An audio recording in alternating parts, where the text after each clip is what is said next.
Meanwhile, South Korea is seeking to revise a missile guideline it has with the U.S. to mount larger warheads on its ballistic missiles in order to counter the growing military threat from North Korea.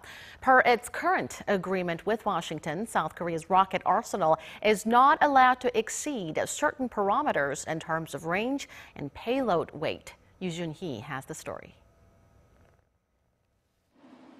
Citing local sources, Seoul-based Yonhap News Agency reports that South Korea is seeking to double the maximum weight of warheads that can currently be mounted on its ballistic missiles. Under the South Korea-U.S. missile guidelines, Seoul is not allowed to develop ballistic missiles with a range of over 800 kilometers and a payload exceeding 500 kilograms.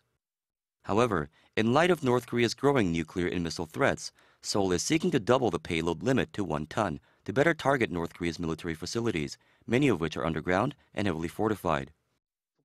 The majority of North Korea's key military facilities are either hardened or lie underground. The payload increase will allow South Korea to neutralize them and bolster its overall deterrence capabilities.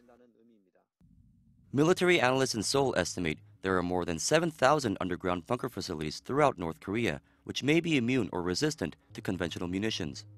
Possible revisions to the missile guidelines were reportedly first mentioned during last month's summit meeting between Presidents Moon Jae-in and Donald Trump. The issue may be discussed further in the two-country security consultative meeting and the Korea-U.S. integrated defense dialogue set for later this year.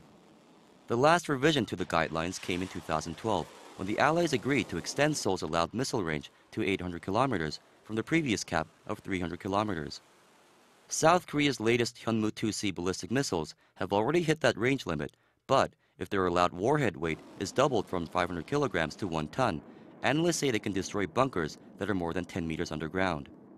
This may provide a strong deterrent against Pyongyang, which continues to harbor further missile and nuclear ambitions after test firing an ICBM earlier this month. Joonhee, Arirang News.